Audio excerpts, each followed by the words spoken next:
For most people, you wake up in the morning, and before your feet even hit the floor, your hand is already reaching for something. Not water, not anything like that, but your phone. I'm reading now that apparently 88.6% of Americans check their phone within the first 10 minutes of waking up. And I'm definitely part of that percentage, even though I'm not American.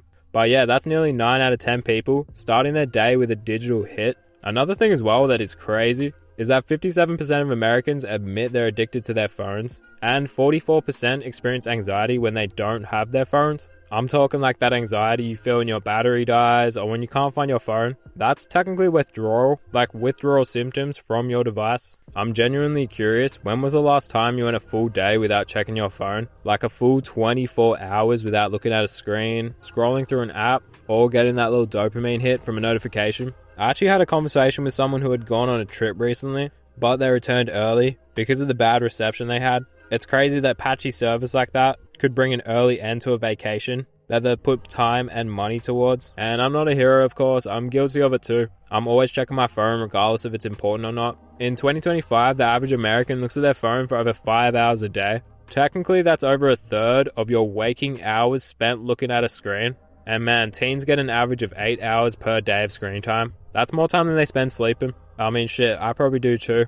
With these phones, man, we're living in this hyper-connected world where we have access to most human knowledge. We can talk to anyone in the world instantly, and we're constantly bombarded with information, entertainment, and other people's life. Realistically, man, that's not normal at all. Humans were not used to this. Humans were not made for this. Humans have probably gone 99% of their lives without screens at all, or technology for that matter. Like, I genuinely believe humans straight up weren't made for phones and internet. Think about it, man. Before we even all had our phones, we'd know like 50 to 100 people max. Like, that was your entire social world. You knew everyone in that world and they all knew you, and that was it. And it's funny because there used to be this thing called Dunbar's number, meaning that our brain can only handle about 150 meaningful relationships. But now you can wake up on any given day, go on your phone and see updates from maybe 500 plus people like it's nothing. You can literally scroll through TikTok and see dozens of strangers' lives, even just checking your YouTube subscriptions, and suddenly you're emotionally invested into drama between people you've never met, living in cities you've never been to. So it kind of makes me wonder whether or not my brain is maintaining the stress of keeping up with all those people that I've seen on my phone in that day.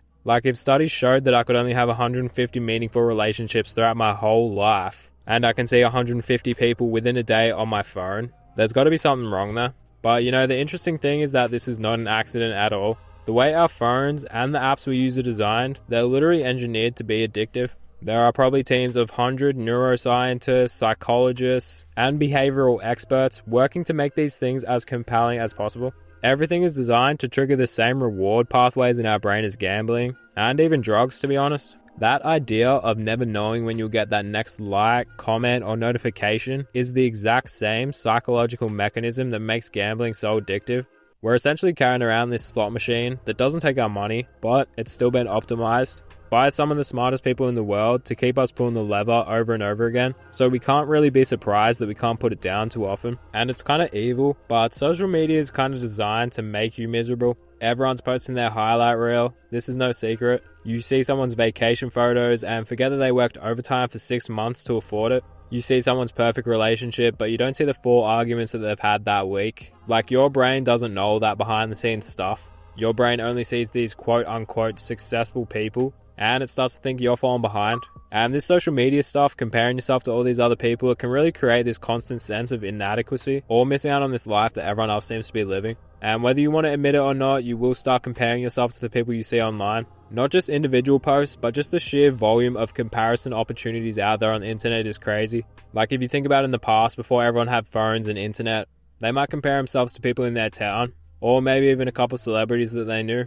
But now people compare themselves to literally anyone that shows up on their phone. So I just want to quickly touch on as well something that you guys may have heard of before, but it's about how dopamine works. Dopamine is pretty much the thing that drives motivation and reward seeking behavior. It's kind of what makes you want to do things and what rewards you for doing things. Usually you'd get dopamine hits from real accomplishments, like finishing a project, learning something new, or achieving a goal. Now it's proven that you get tiny little dopamine hits from every like, comment, video, and all that sort of stuff that you watch on your phone. Tiny instant rewards that don't really improve your life, but just feel good in the moment. It's like replacing a nutritious meal with candy. Like, sure, it tastes good, but it's slowly poisoning you. And the thing is, dopamine is not infinite. The more you use it on small instant rewards, the less you have available for big, meaningful ones.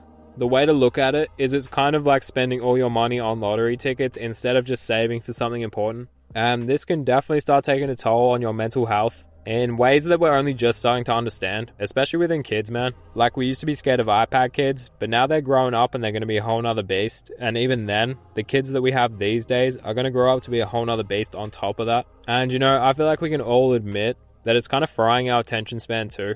Remember, we could watch a movie at home without checking our phone? Used to be able to focus on something for hours, and now I struggle to get through a 20-minute YouTube video without pausing or checking something else. Like, my attention span is actually cooked. And they've studied this, man, and it shows that the average attention span has dropped from 12 seconds to 8 seconds in the past 20 years. And if that was to keep up the same rate, in the next 20 years, our attention span would be halved to 4 seconds. Because in the scheme of human existence, we've never really had instant access to the things our phones and the internet provide. I'm talking instant messaging, instant entertainment, instant answers, instant delivery, instant everything. We've trained our brains to expect immediate rewards for everything.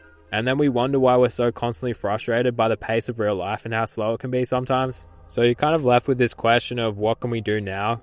You know, we can't go back to the pre-internet world, and honestly, I definitely wouldn't want to. I love going online, I will love watching videos online, I love gaming online. There are amazing things out there to get connected over. Access to information and ability to learn from experts, all of that sort of stuff. So I definitely wouldn't want the internet to disappear. But I think we need to be more intentional about how we use these tools. Tools being like our phones and the internet. Because realistically, man, it's a powerful drug. And drugs can definitely enhance your ability to do things, but only in small doses. So I really want to start being selective about what apps I keep, setting specific times for checking social media, and using my phone for a tool, more so than entertainment. I'm almost going to make myself a functional addict, still using the substance, but controlling how much I use it. But yeah, man, I'm curious, how do you feel about all this? Do you feel like your phone has more control of you than you do it? I'm going to end the video here. I hope you guys enjoyed it. If you did, leave a like on the video. And I would definitely encourage people to just get off their screens for a little bit of the day, even if it is just a couple hours. As always, all my links are in the description. That being my nostalgic clothing brand, my Instagrams, my streaming platforms, all of that. And yeah, man, it's not much faded. I don't know about you, but life has not hit the same since the 360 days, and that's why I'm teaming up with Beyond Blue and Go2 Game just to get people talking about their mental again. And you know what? For this Beyond the Screen campaign, I'm going to set myself a goal of uploading a TikTok every day for the whole month of July. Not for the views or anything, just because I've been putting it off for ages now. Beyond the Screen is a great cause, man. You can either donate or even register yourself to help fundraise too.